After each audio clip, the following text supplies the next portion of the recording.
Hello, church family. Today is Thursday, November 21st, and this is our weekly update. James chapter 1, verse 19 and 20 is our verse of the month, and it says, "Know this, my beloved brothers, let every person be quick to hear, slow to speak, slow to anger, for the anger of man does not produce the righteousness of God." Again, we just want to encourage you to be working to memorize this verse and then apply it to your daily lives, especially as we enter the holiday season, that we would indeed be quick to hear, that we would be eager to listen to people, to really understand them, and then we'd be slow to speak. Make sure our mouth doesn't get ahead of our understanding, and then slow to anger.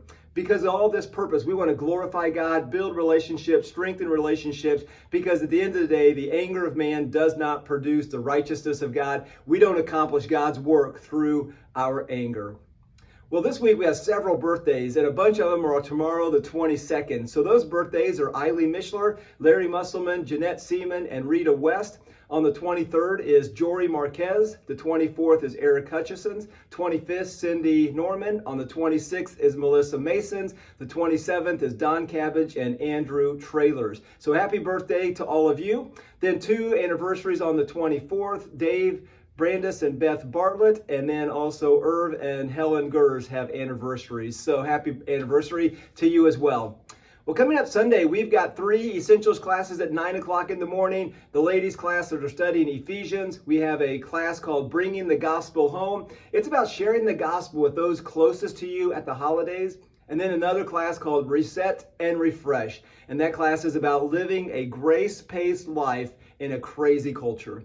I want to encourage you to consider jumping into one of those classes, get connected with some other people, and then learn some very profitable truths. Well, coming up December 8th, after the morning service, we have a pizza with pastors. That's for those who are newer in the church that want to get connected to us. Then on December 11th, that's a Wednesday night, we have a starting point class from 6 to 8 p.m. And that's for those who then want to know even more about us, but then also to likely partner with us in the work of ministry. So we'd encourage you to check that class out. Then instead, this year, we've had some people asking about doing a Christmas card exchange to save some money on postage.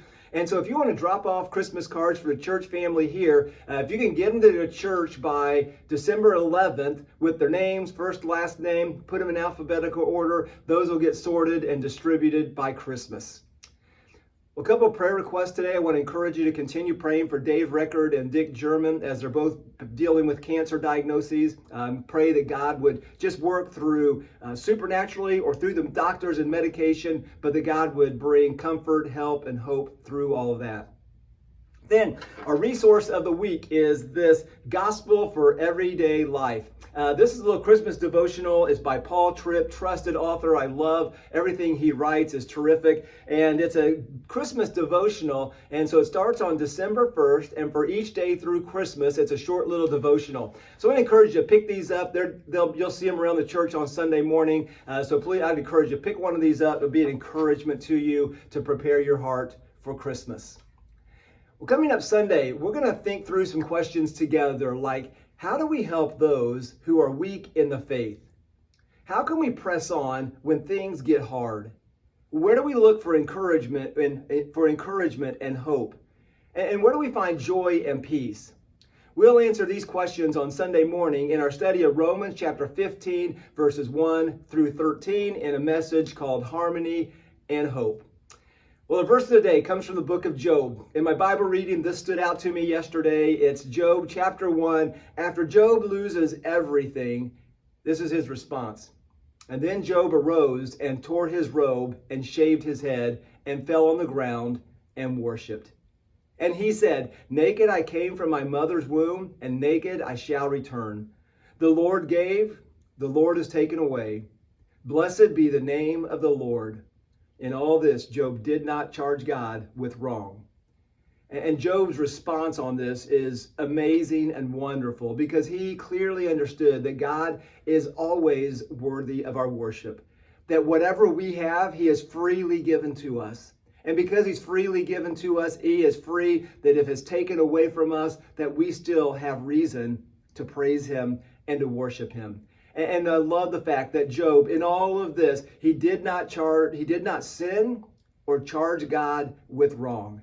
because God never does wrong. We don't understand it. And then the rest of the book of Job, for a large portion of it, we hear Job wrestle with this. He has some really hard struggles after this part of chapter 1.